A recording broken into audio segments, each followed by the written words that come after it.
ಪ್ರಾರ್ಥಿಸ್ತೇನೆ. Last 4 weeks we are studying about the women, many of the women in the Bible. ಕಳೆದ 2 ವಾರಗಳಿಂದ ನಾವು ಸತ್ಯವೇದದ ಸಹೋದರಿ ಸ್ತ್ರೀಯರ ಕುರಿತಾಗಿ ನಾವು ನೋಡುತ್ತಾ ಬರ್ತಾ ಇದ್ದೇವೆ. We have looked at some important characters. ಅಲ್ಲಿ ಕೆಲವು ಪ್ರಮುಖವಾದಂತ ಪಾತ್ರಗಳನ್ನ ನಾವು ನೋಡುತ್ತಾ ಬಂದೆವು. That Eve, the first woman God created. ಮೊಟ್ಟ ಮೊದಲನೇ ಸ್ತ್ರೀ ದೇವರು ಉಂಟು ಮಾಡಿದ್ದು ಹವ್ವಳನ್ನ. How she was deceived and how she changed the role and what consequence the world has faced because of that. ಆಕೆಯು ಹೇಗೆ ವಂಚನೆಗೆ ಒಳಬಿದ್ದಳು ಮತ್ತು ತನ್ನ ಪಾತ್ರವನ್ನ ಹೇಗೆ ಬದಲಾಯಿಸಿಕೊಂಡವಳಾಗಿ ಅವಳು ಕಾರ್ಯ ಮಾಡಿದಳು ಎಂಬುದನ್ನು ನಾವು ನೋಡುತ್ತಾ ಬಂದೆವು. We looked at some unnamed women like Enoch's wife and Noah's wife. ಮತ್ತು ಸತ್ಯವೇದದಲ್ಲಿನ ಹೆಸರು ಇಲ್ಲದಂತ ಸ್ತ್ರೀಯರ ಕುರಿತಾಗಿ ನಾವು ನೋಡುತ್ತಾ ಬಂದೆವು. ಅದರಲ್ಲಿ ಹನೋಕನ ಹೆಂಡತಿ ಮತ್ತು ನೋಹನ ಹೆಂಡತಿಯ ಕುರಿತಾಗಿ. Even though we don't read their name, we know that they had a key role in their men walking with God and being righteous. ಅಲ್ಲಿ ಅವರ ಹೆಸರುಗಳು ಕೊಡಲ್ಪಡದೇ ಇದ್ದರೂ ಸಹ ಆ ವ್ಯಕ್ತಿಗಳ ಜೀವನದಲ್ಲಿ ಅವರು ಹೇಗೆ ಅವರು ಪರಿಣಾಮಕಾರಿಯಾಗಿದ್ದರು ಎಂಬುದಾಗಿ ನಾವು ನೋಡುತ್ತೇವೆ. ಅಂದರೆ ಅವರ ಯಜಮಾನರುಗಳು ದೇವರೊಂದಿಗೆ ಅನ್ಯೋನ್ಯತೆಯಲ್ಲಿ ನಡೆಯುವ ಹಾಗೆ ಮತ್ತು ದೇವರಿಗೆ ನೀತಿವಂತರಾಗಿ ಇರಲು ಹೇಗೆ ಸಹಾಯಿಸಿದರು ಎಂಬುದಾಗಿ. Family cannot be godly without the help of the wife, the woman of the house. ಒಂದು ಕುಟುಂಬವು ದೈವಿಕವಾಗಿರಲಿಕ್ಕೆ ಸಾಧ್ಯವಾಗಬೇಕಾದ್ರೆ ಕುಟುಂಬದಲ್ಲಿರ್ತಕ್ಕಂಥ ಮಹಿಳೆಯ ಪಾತ್ರವು ಬಹು ಗಂಭೀರವಾದದ್ದಾಗಿರುವಂತದ್ದಾಗಿದೆ. You see that important role in Proverbs 31. ಅಲ್ಲಿ ನಾವು ಜ್ಞಾನೋಕ್ತಿ 31ನೇ ಅಧ್ಯಾಯದಲ್ಲಿ ನಾವು ಚೆನ್ನಾಗಿ ಅದನ್ನ ಕಲಿತೆವು. Then we looked at Sarah and Lot's wife. ಮತ್ತು ಸಾರಳ ಕುರಿತಾಗಿ ಹಾಗೂ ಲೋಟನ ಹೆಂಡತಿಯ ಕುರಿತಾಗಿ ನಾವು ನೋಡ್ತಾ ಬಂದೆವು. Sarah was a godly woman, Lot's wife was a worldly woman. ಸಾರಳು ದೈವಿಕವಾದ ಮಹಿಳೆಯಾಗಿದ್ದಳು, ಲೋಟನ ಹೆಂಡತಿಯು ಆಕೆಯು ಲೌಕಿಕವಾದಂತಹ ಮಹಿಳೆಯಾಗಿದ್ದಳು. Then we looked at the sad character of Hagar, how Abraham's family's problem affected this woman. ಆ ನಂತರವಾಗಿ ಹಾಗರಳ ಕುರಿತಾಗಿ ನಾವು ಕಲಿಯುತ್ತಾ ಬಂದೆವು. ಅದು ಹೇಗೆ ಅಬ್ರಹಾಮನ ಕುಟುಂಬವು ಆಕೆಯ ಮೇಲೆ ಹೇಗೆ ಪರಿಣಾಮವನ್ನು ಉಂಟು ಮಾಡಿತು ಎಂಬುದರ ಕುರಿತಾಗಿ ನಾವು ನೋಡುತ್ತಾ ಬಂದೆವು. And then we looked at Rebecca, wife of Isaac. ಮತ್ತು ರೆಬೆಕ್ಕಳ ಕುರಿತಾಗಿ ನಾವು ಕಲಿಯುತ್ತಾ ಬಂದೆವು. ಆಕೆಯು ಇಸಾಕನ ಹೆಂಡತಿಯಾಗಿರುವಂತವಳಾಗಿದ್ದಳು. So the good character of Rebecca and also her failure. ರೆಬೆಕ್ಕಳ ಒಳ್ಳೆ ಒಂದು ನಡವಳಿಕೆಯನ್ನು ನಾವು ನೋಡಿದೆವು. ಅದರ ಜೊತೆಯಲ್ಲಿ ಆಕೆಯ ಸೋಲುವಿಕೆಯನ್ನು ಸಹ ನಾವು ಕಲಿಯುತ್ತಾ ಬಂದೆವು. Towards the end, she had more godly insight than Isaac. ಅಂತಿಮವಾಗಿ ನಾವು ನೋಡುವಾಗ ಆಕೆಯು ಇಸಾಕನಿಗಿಂತ ದೇವರೊಂದಿಗೆ ಒಂದು ಆಕೆಯ ದೃಷ್ಟಿಕೋನವು ಬಹಳ ಹತ್ತಿರವಾಗಿತ್ತು. She inquired when the twins were in the womb to God. ಆಕೆಯು ತನ್ನ ಗರ್ಭದಲ್ಲಿ ಅವಳಿ ಜವಳಿ ಮಕ್ಕಳಿರುವಾಗ ಆಕೆಯು ವಿಚಾರಣೆ ಮಾಡುತ್ತಾ ಬಂದಳು. Also, when Isaac carelessly was trying to bless the godless man Esau, she took things in her own hand and made sure that the blessing goes to Jacob. ರೆಬೆಕ್ಕಳು ತನ್ನ ಕೈಗಳಿಗೆ ಈ ಪರಿಸ್ಥಿತಿಯನ್ನ ತೆಗೆದುಕೊಂಡವಳಾಗಿ ಯಾಕೋಬನು ಆಶೀರ್ವಾದ ಹೊಂದಲು ಬೇಕಾದಂತ ಯೋಜನೆಯನ್ನ ಆಕೆಯು ರೂಪಿಸಿ ತಿಳಿಸಿಕೊಟ್ಟಳು. Of course, the way she took is not right, but she knew that God's blessing should go to Isaac. That is what God told earlier.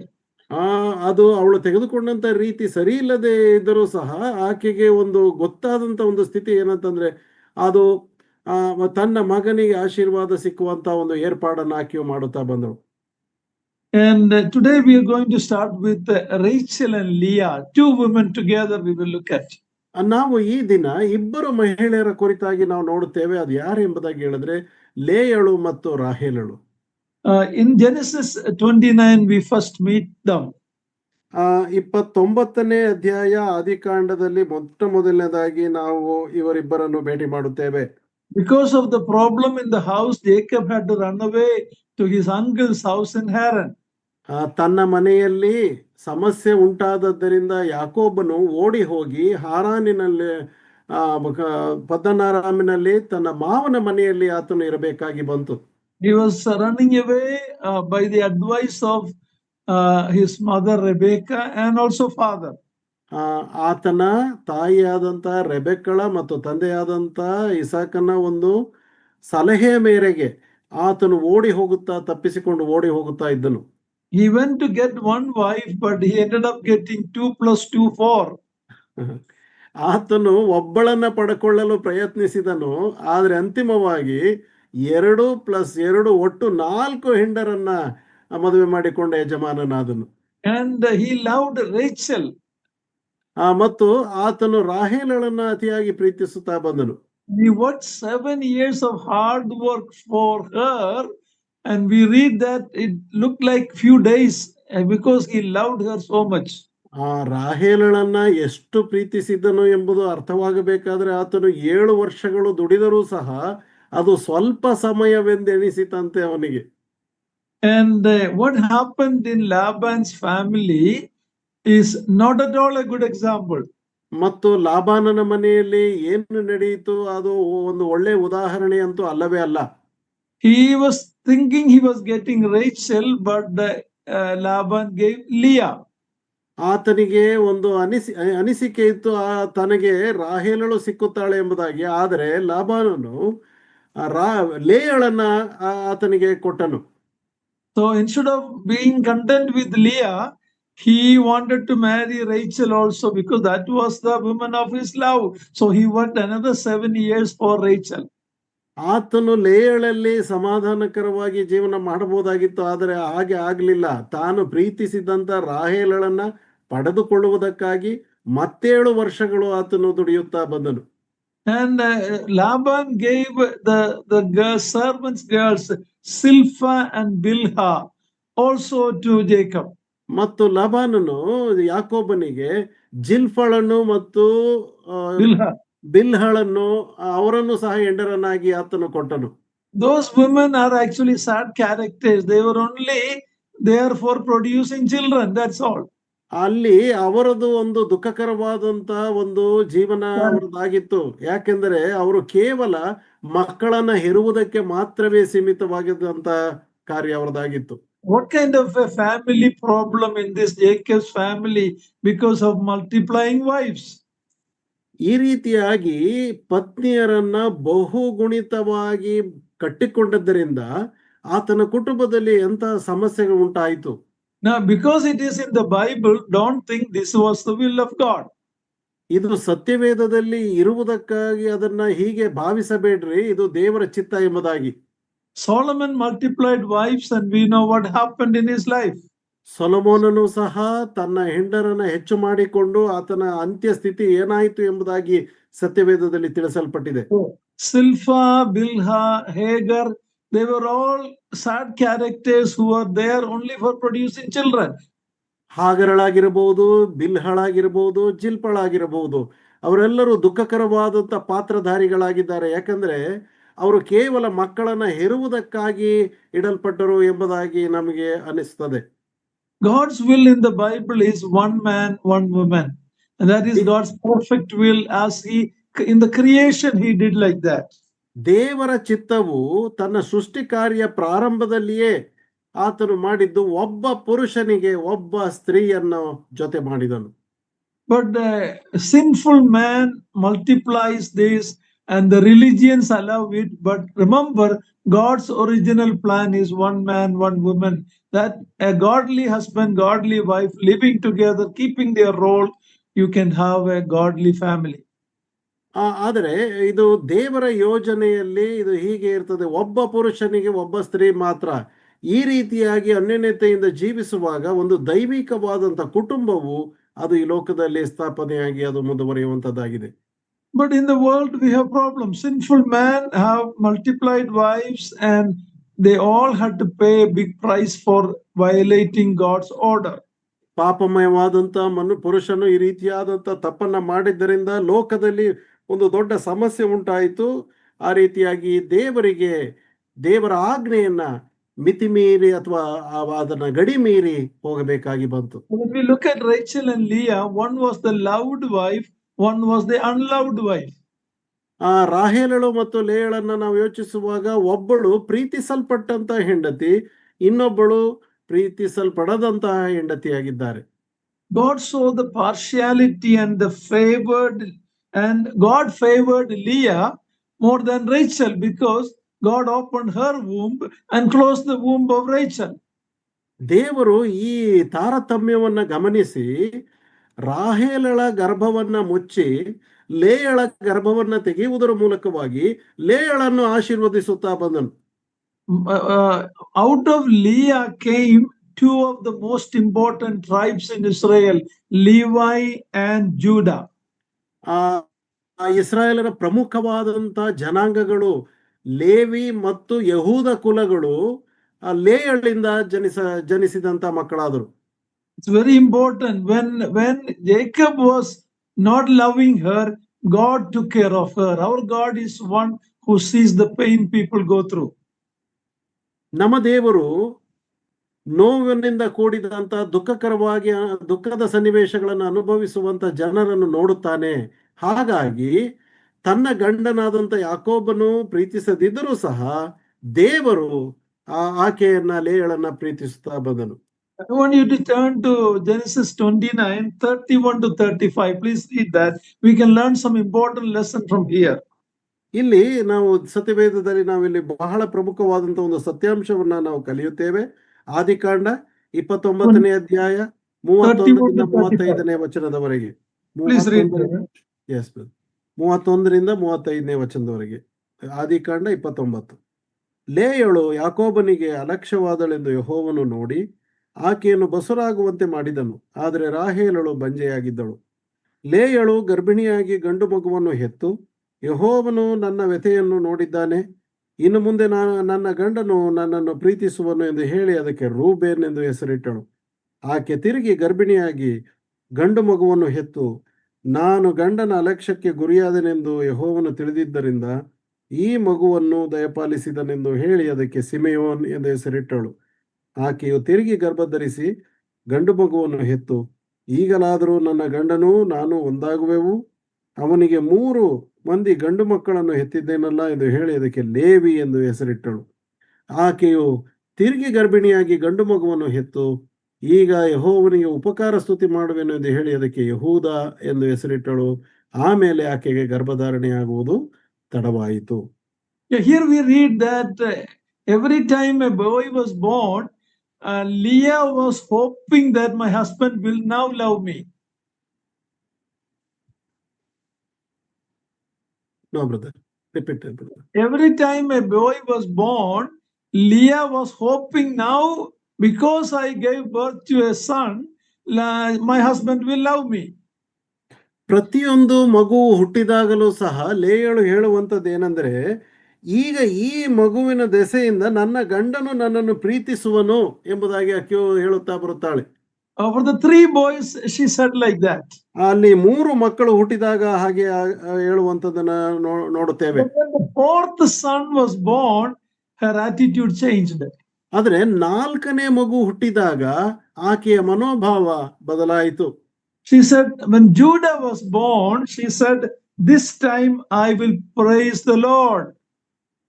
ಯಹೂದನು ಹುಟ್ಟಿದಾಗ ಆಕೆ ಹೇಳುವಂತ ಮಾತೇನೆಂದರೆ, ನಾನು ದೇವರನ್ನು ಸ್ತುತಿಸುವೆನು ಅಥವಾ ಉಪಕಾರ ಸ್ತುತಿ ಮಾಡುವೆನು ಎಂಬುದಾಗಿ ಹೇಳ್ತಾಳೆ. She understood that her relationship with God is more important than getting Jacob's love. ಆಕೆಯು ಅರ್ಥ ಮಾಡಿಕೊಂಡಳು ಏನೆಂಬುದಾಗಿ ಹೇಳಿದ್ರೆ, ತನ್ನ ಗಂಡನಾದಂತ ಯಾಕೋಬನ ಪ್ರೀತಿಯನ್ನ ಗಳಿಸುವುದಕ್ಕಿಂತ ದೇವರೊಂದಿಗಿನ ಅನ್ಯೋನ್ಯತೆಯು ಆತನೊಂದಿಗಿನ ಸಂಬಂಧವು ಬಹಳ ವಿಶೇಷವಾದದ್ದು ಎಂಬುದಾಗಿ ತಿಳ್ಕೊಂಡಳು. That is what we need to learn, that our relationship with the Lord is more important, whether our husband or wife love us or not. There is a God who loves. She understood that lesson when the 4th son Judah was born. ನಾವು ಇದನ್ನ ಸ್ಪಷ್ಟವಾಗಿ ಅರ್ಥ ಮಾಡಿಕೊಳ್ಳಬೇಕು. ಬಹುಶಃ ನಮ್ಮ ಯಜಮಾನರು ಅಥವಾ ನಮ್ಮ ಗಂಡನು ಪ್ರೀತಿಸಬಹುದು, ಪ್ರೀತಿಸದೇ ಇರಬಹುದು, ಆದ್ರೆ ದೇವರು ಪ್ರೀತಿಸುವಂತವನು ಇದ್ದಾನೆ ಎಂಬುದನ್ನು ನಾವು ಅರ್ಥ ಮಾಡಿಕೊಳ್ಳಬೇಕು. ಯಾಕಂದ್ರೆ ಲೇಯಳು 4ನೇ ಮಗು ಹುಟ್ಟಿದಾಗ ಆಕೆಯು ದೇವರನ್ನ ಕೃತಜ್ಞತಾ ಸ್ತುತಿ ಮಾಡಿದಳು. Rachel, even though was the loved one of Jacob, she had an inclination to idolatry. She carried the home idol, house idol of Laban. So we see her inclination to idolatry. ಇಲ್ಲಿ ರಾಹೇಲಳು ತನ್ನ ಗಂಡನನ್ನು ಪ್ರೀತಿಸಿದರೂ ಸಹ ಆಕೆಯು ತನ್ನ ತಂದೆಯ ಮನೆಯ ವಿಗ್ರಹಾರಾಧನೆಗೆ ಅಂಟಿಕೊಂಡವಳಾಗಿದ್ದಳು ಎಂಬುದಾಗಿ ನಮಗೆ ಸ್ಪಷ್ಟವಾಗಿ ಗೊತ್ತಾಗ್ತದೆ. ಹೇಗೆಂದರೆ ತನ್ನ ತಂದೆಯ ಮನೆಯಲ್ಲಿ ವಿಗ್ರಹಗಳನ್ನು ಕದ್ದುಕೊಂಡು ಆಕೆ ಬಂದು ಅದರ ಮೇಲೆ ಅವಲಂಬಿತಳಾಗಿದ್ದಳು ಎಂಬುದನ್ನು ನಾವು ಕಂಡುಕೊಳ್ತೇವೆ. She lied to Laban when he came to check the tent of Rachel, and also she lied to Jacob. Jacob didn't know that his wife was carrying this home idol. ಈ ರಾಹೇಲಳು ತನ್ನ ತಂದೆಯಾದಂಥ ಲಾಬಾನನಿಗೂ ಸುಳ್ಳು ಹೇಳಿದಳು. ಲಾಬಾನನ್ನು ಬಂದು ಆಕೆಯ ಗುಡಾರದಲ್ಲಿ ಹುಡುಕುವಾಗ ಆಕೆ ಸುಳ್ಳನ್ನು ಹೇಳಿದಳು. ಜೊತೆಗೆ ತನ್ನ ಗಂಡನಿಗೂ ಇದು ಗೊತ್ತಿರಲಿಲ್ಲ. ಆಕೆಯು ತನ್ನ ತಂದೆಯ ಮನೆಯಿಂದ ವಿಗ್ರಹಗಳನ್ನು ತರುತ್ತಿದ್ದಾಳೆ, ಕದ್ದು ತರುತ್ತಾ ಇದ್ದಾಳೆ ಎಂಬುದು ಯಾಕೋಬನಿಗೂ ಸಹ ತಿಳಿದಿರಲಿಲ್ಲ. And afterwards God opened Rachel's womb. ಹೇಗೆ ಆಗಲಿ ಅಂತಿಮವಾಗಿ ದೇವರು ರಾಹೇಲಳ ಗರ್ಭಾಶಯವನ್ನು ಸಹ ಆತನು ತೆರೆದನು. And she gave birth to Jacob's beloved son Joseph. ಮತ್ತು ಯಾಕೋಬನ ಅತಿ ಪ್ರಿಯನಾದಂಥ ಮಗನು ಯೋಸೇಫನು ರಾಹೇಲಳಲ್ಲಿ ಜನಿಸಿದನು. Later on the way back she gave birth to Benjamin. ಆಮೇಲೆ ನಾವು ನೋಡ್ತೇವೆ ಬೆನ್ಯಾಮೀನನು ರಾಹೇಲಳಲ್ಲಿ ಹುಟ್ಟಿದನು. And she was dying at that time, and she named him Benoni. In chapter 35 verse 18 we read that.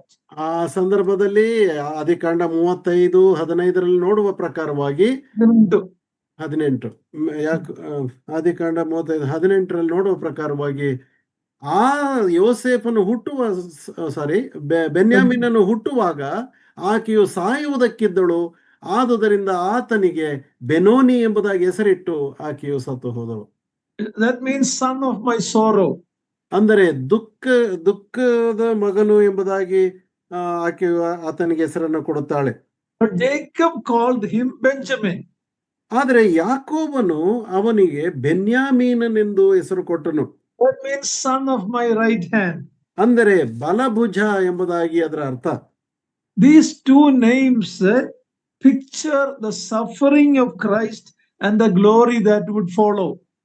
ಈ ಎರಡು ಹೆಸರುಗಳು ನಮ್ಮ ಕರ್ತನಾದ ಯೇಸು ಕ್ರಿಸ್ತನ ಸಂಕಟ ಮತ್ತು ಅದರ ಹಿಂದೆ ಬರುವಂತ ಮಹಿಮೆಯ ಒಂದು ಸ್ಥಿತಿಯನ್ನ ತಿಳಿಸುವಂತ ಮಕ್ಕಳಾಗಿವೆ. So it's an anti-type of Christ. ಇದು ಒಂದು ಕ್ರಿಸ್ತ ವಿರೋಧಿಯಾಗಿ ಕ್ರಿಸ್ತನಕ್ಕೆ ಹೋಲಿಕೆಯಾಗುವ ಎರಡು ಹೆಸರುಗಳು.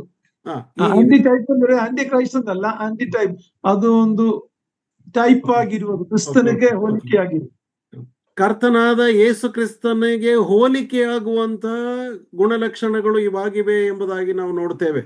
When he came to this world, he came as a man of sorrow. ನಮ್ಮ ಕರ್ತನಾದ ಯೇಸು ಕ್ರಿಸ್ತನು ಲೋಕಕ್ಕೆ ಹುಟ್ಟಿ ಬಂದಾಗ ಆತನು ದುಃಖಿತ ಮನುಷ್ಯನಾಗಿ ಆತನು ಹುಟ್ಟಿದನು. But after his work is done, he ascended to God's right hand as the son of his right hand.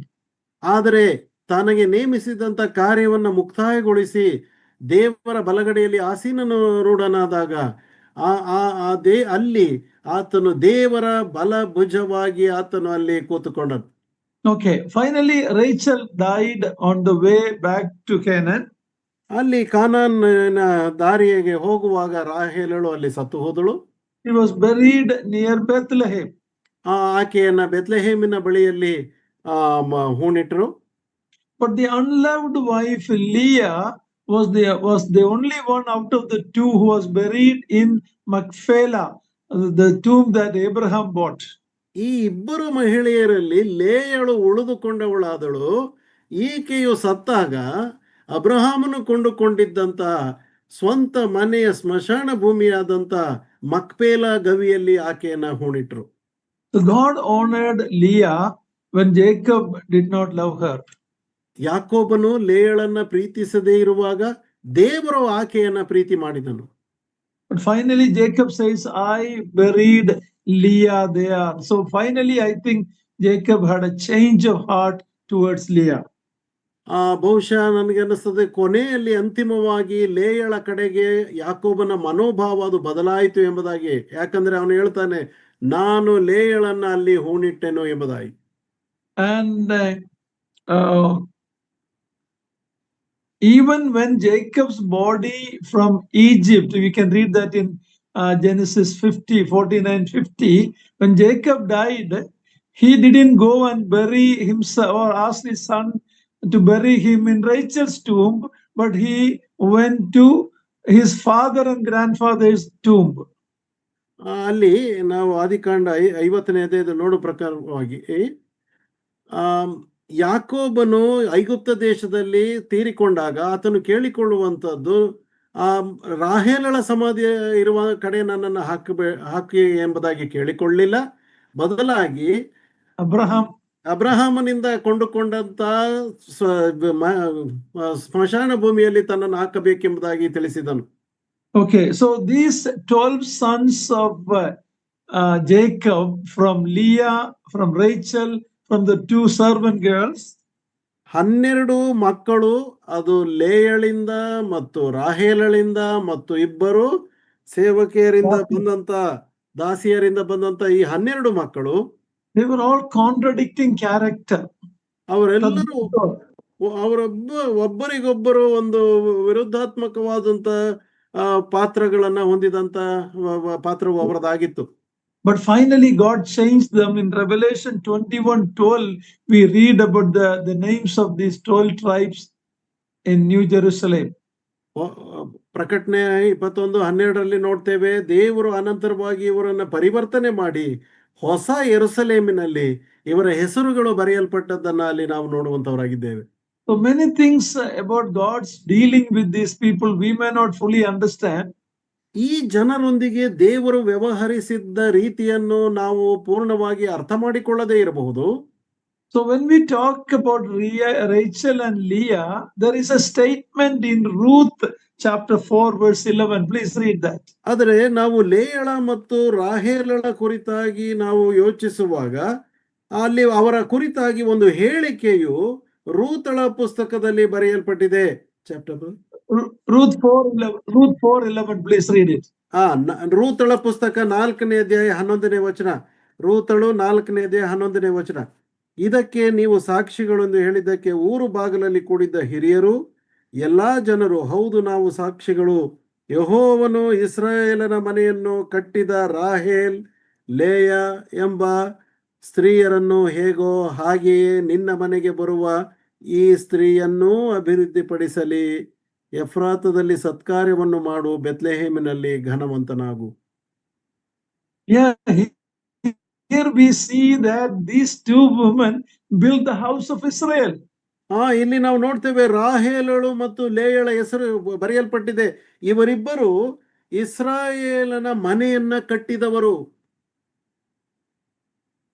Yeah, some things we won't understand, but God knows their role in building this the house of Israel. ನಮಗೆ ಕೆಲವು ವಿಷಯಗಳು ಅರ್ಥವಾಗುವುದಿಲ್ಲ, ಆದರೆ ದೇವರಿಗೆ ಎಲ್ಲ ಗೊತ್ತಿದೆ.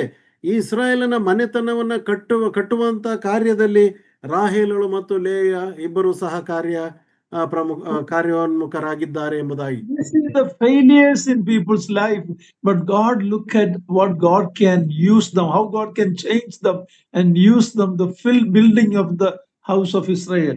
ಜನರ ಒಂದು ಜೀವನದಲ್ಲಿ ಸೋಲುವಿಕೆ ಇದ್ದರೂ ಸಹ ದೇವರಿಗೆ ಗೊತ್ತಿದೆ ಅವರನ್ನ ಹೇಗೆ ಉಪಯೋಗಿಸಿ ಆ ಇಸ್ರಾಯೇಲನ ಮನೆತನವನ್ನ ಕಟ್ಟುವುದರಲ್ಲಿ ಅವರಿಬ್ಬರನ್ನು ಹೇಗೆ ಉಪಯೋಗಿಸಿಕೊಳ್ಳಬೇಕೆಂಬುದಾಗಿ ದೇವರಿಗೆ ಗೊತ್ತಿತ್ತು.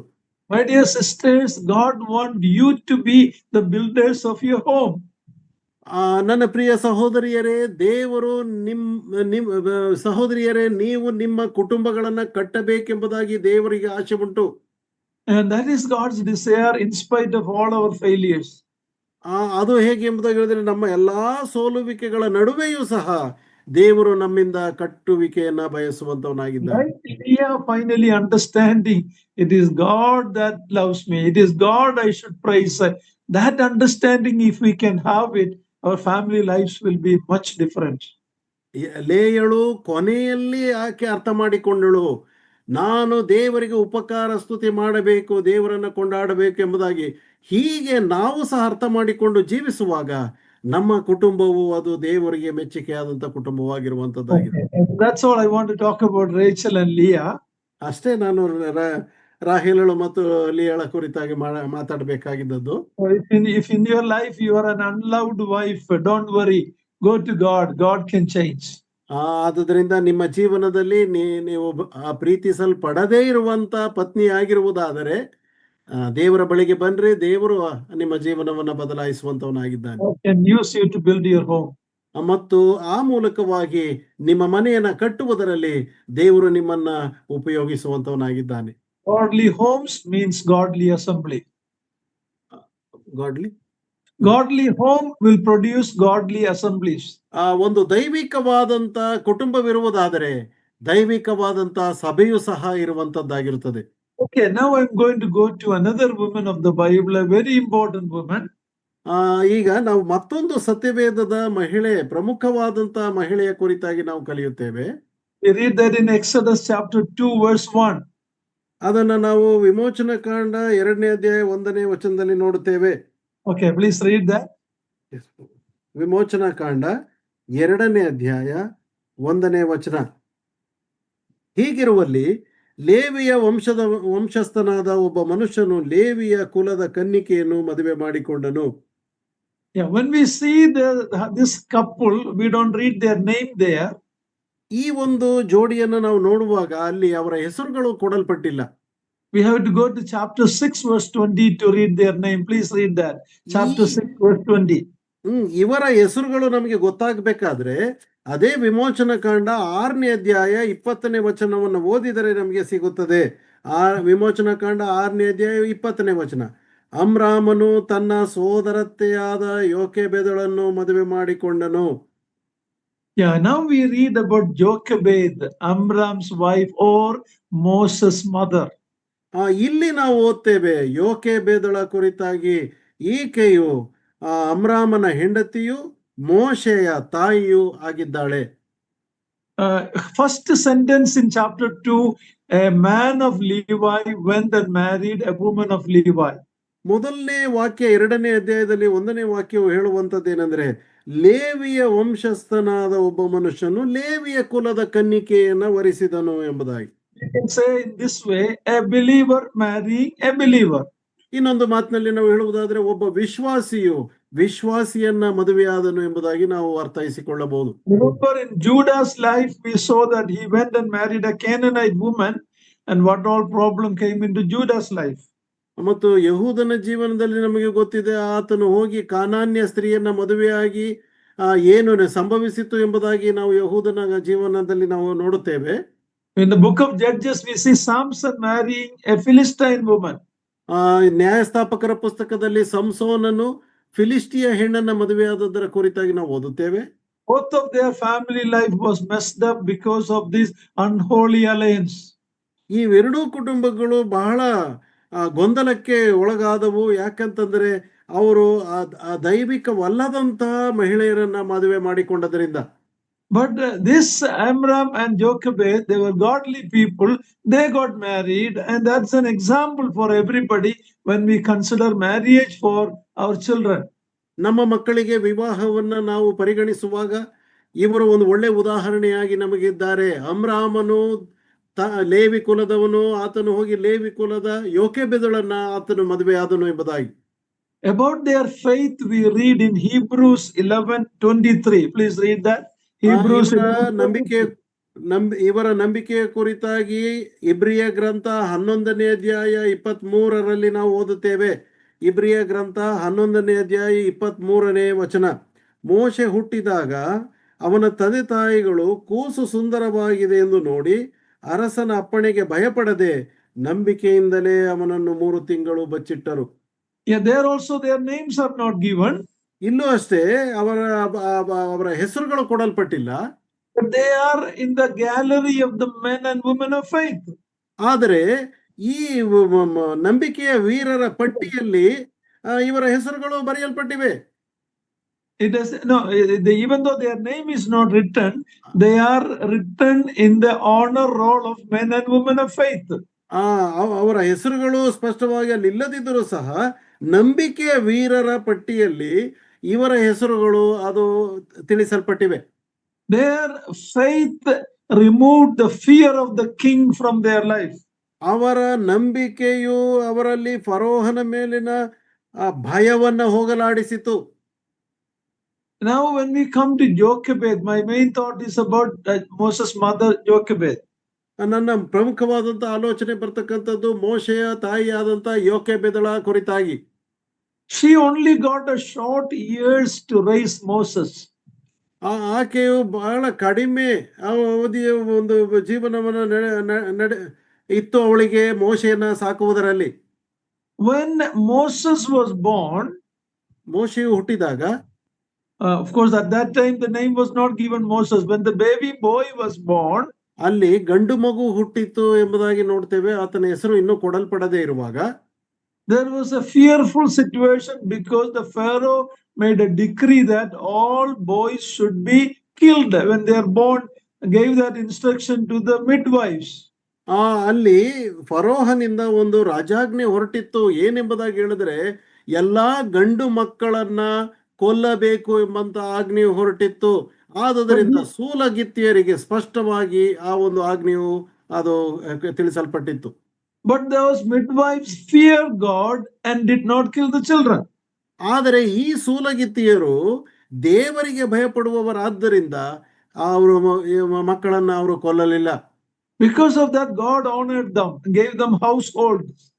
ಅವರಿಗೆ ಆ ದೆಸೆಯಿಂದ ಅವರನ್ನ ಗೃಹಿಣಿಯರನ್ನಾಗಿ ಮಾಡಿ ದೇವರು ಅವರಿಗೆ ಆಶೀರ್ವಾದವನ್ನು ಉಂಟು ಮಾಡಿದನು.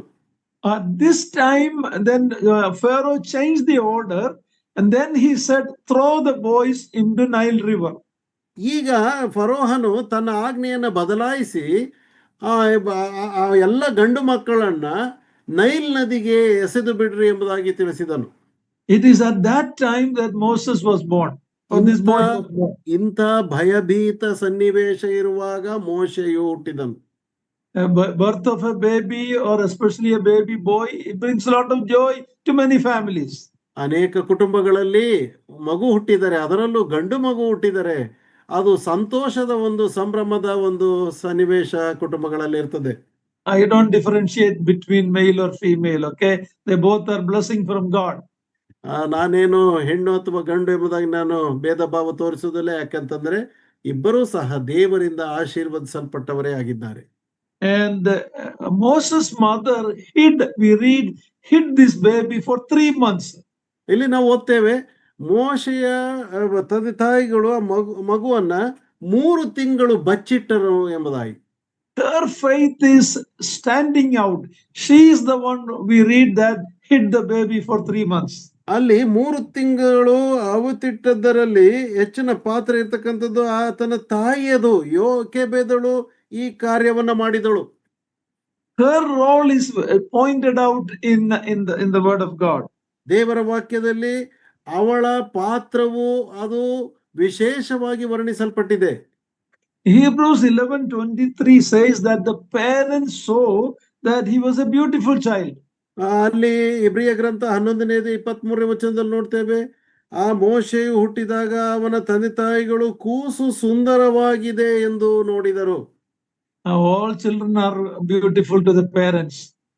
ಎಲ್ಲ ಮಕ್ಕಳು ಎತ್ತವರಿಗೆ ಹೆಗ್ಗಣ ಮುದ್ದು. All children are beautiful to their parents.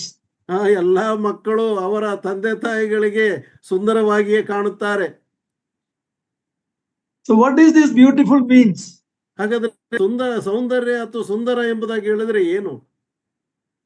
In Acts 7:20, when Stephen is giving a history of the Jewish nation, read Acts 7:20. ಅಪೊಸ್ತಲರ ಕೃತ್ಯ 7ನೇ ಅಧ್ಯಾಯ 20ನೇ ವಚನ.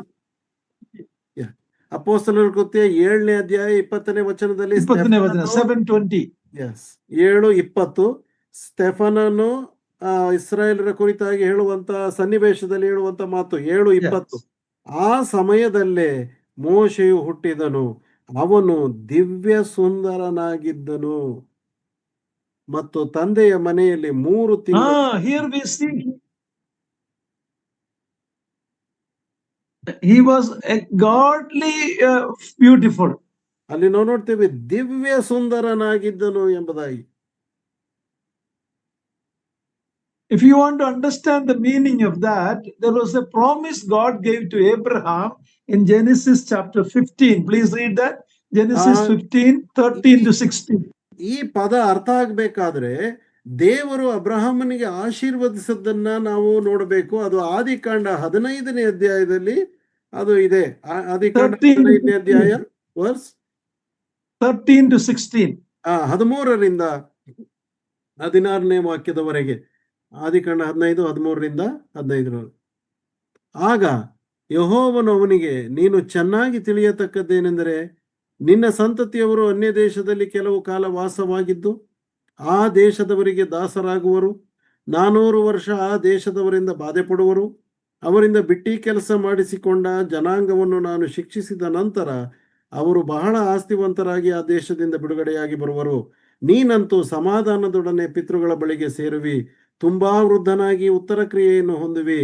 ನಿನ್ನ ಸಂತತಿಯವರು 4ನೆಯ ತಲಾಂತರದಲ್ಲಿ ಇಲ್ಲಿಗೆ ತಿರುಗಿ ಬರುವರು.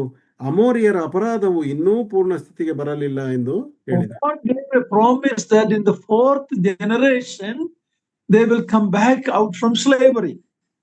ಇಲ್ಲಿ ಎಂತ ಆಶೀರ್ವಾದ ಇದೆ ನೋಡ್ರಿ. ಅವರು 4ನೇ ತಲೆಮಾರಿನಲ್ಲಿ ಈ ಒಂದು ಗುಲಾಮತನದಿಂದ ಬಿಟ್ಟಿ ಕೆಲಸದಿಂದ ಬಿಡಿಸಿಕೊಂಡು ಅವರು ಹೊರಬರುವರು ಎಂಬುದಾಗಿ. This boy was the one who was born as the 4th generation. ಈ ಮೋಶೆಯು ಹುಡುಗನು ಇದನ್ನು 4ನೇ ತಲೆಮಾರಿನ ವ್ಯಕ್ತಿಯಾಗಿ ಆತನು ಹುಟ್ಟಿದನು. And Jochebed and Amram understood this is a very special boy. Through him or through this generation, God will bring deliverance to us. ಅಮ್ರಾಮನು ಮತ್ತು ಯೋಕೆಬೆದಳು ಇಬ್ಬರು ಸಹ ತಿಳ್ಕೊಂಡಿದ್ದರು, ಈ ಮಗುವು ಬಹಳ ವಿಶೇಷವಾದದ್ದು, ಇದರ ಮೂಲಕವಾಗಿ ಇಸ್ರಾಯೇಲರನ್ನ ಬಿಡುಗಡೆ ಉಂಟಾಗ್ತದೆ ಎಂಬುದಾಗಿ ಅವರು ತಿಳ್ಕೊಂಡಿದ್ದರು. That is the beauty. This boy is a God chosen boy. That understanding, that spiritual discernment they had. ಅವರಿಗಿರ್ತಕ್ಕಂಥ ಈ ಒಂದು ಆತ್ಮಿಕವಾದಂತ ಒಂದು ಸಂಗತಿ ಅಂದ್ರೆ ಆ ದೇವರು ಈ ಮಗುವನ್ನ ಪ್ರೀತಿಸಿದ್ದಾನೆ, ಅದನ್ನ ಆರಿಸಿಕೊಂಡಿದ್ದಾನೆ ಎಂಬ ಆ ಒಂದು ಸೌಂದರ್ಯ ಅದು ಅವರಿಗೆ ಅರ್ಥವಾಗಿತ್ತು. And Amram and Jochebed already had 2 children. ಅಮ್ರಾಮನು ಮತ್ತು ಯೋಕೆಬೆದಳಿಗೆ ಈಗಾಗಲೇ ಇಬ್ಬರು ಮಕ್ಕಳು ಇದ್ರು. But only with this boy they said, his beautiful son, this is a God's purpose in the birth of this boy. They understood that. ಮಿರ್ಯಾಮಳು ಮತ್ತು ಆರೋನನು ಇದ್ರೂ ಸಹ ಅವರು ಈ ಮೋಶೆಯ ಕುರಿತಾಗಿ ನೋಡುವಾಗ ಇವನು ಅತಿ ಸುಂದರನು ಎಂಬುದಾಗಿ ಅವರು ಹೇಳುವಂತವರಾಗಿದ್ದಾರೆ.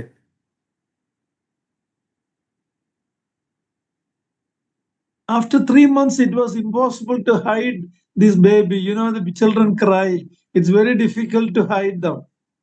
3 ತಿಂಗಳವರೆಗೆ ಬಚ್ಚಿಟ್ರು. ಆಮೇಲೆ ಅವರಿಗೆ ಅಸಾಧ್ಯವಾಯಿತು. ಯಾಕಂದ್ರೆ ನಮಗೆ ಗೊತ್ತಿದೆ, ಮಕ್ಕಳು ಅಳುತ್ತಾರೆ, ಕಿರುಚುತ್ತಾರೆ, ಅವರನ್ನ ಸುಮ್ಮನಿರಿಸುವುದು ಅಸಾಧ್ಯ. Then we read that she made a plan. She devised a plan for concealing him in an ark. ಆಮೇಲೆ ನಾವು ನೋಡ್ತೇವೆ, ಆಕೆ ಒಂದು ಯೋಜನೆಯನ್ನ ಮಾಡಿ ಅವನನ್ನ ಒಂದು ಪೆಟ್ಟಿಗೆಯಲ್ಲಿ ಆ ರಾಳವನ್ನು ಹಚ್ಚಿದಂತ ಪೆಟ್ಟಿಗೆಯಲ್ಲಿ ಆ ಮಗುವನ್ನ ಇರಿಸುತ್ತಾಳೆ. Did she had an engineering degree in how to make an ark? ಈ ಒಂದು ಪೆಟ್ಟಿಗೆಯನ್ನ ಮಾಡಿ ತೇಲುವುದಕ್ಕೆ ಬಿಡುವುದರಲ್ಲಿ ಆಕೆ ಏನಾದರೂ ಇಂಜಿನಿಯರಿಂಗ್ ಪದವಿಯನ್ನ ಪಡ್ಕೊಂಡಿದ್ದಳ? No. ಇಲ್ಲ. But she knew her great grandfather Noah built a great ark.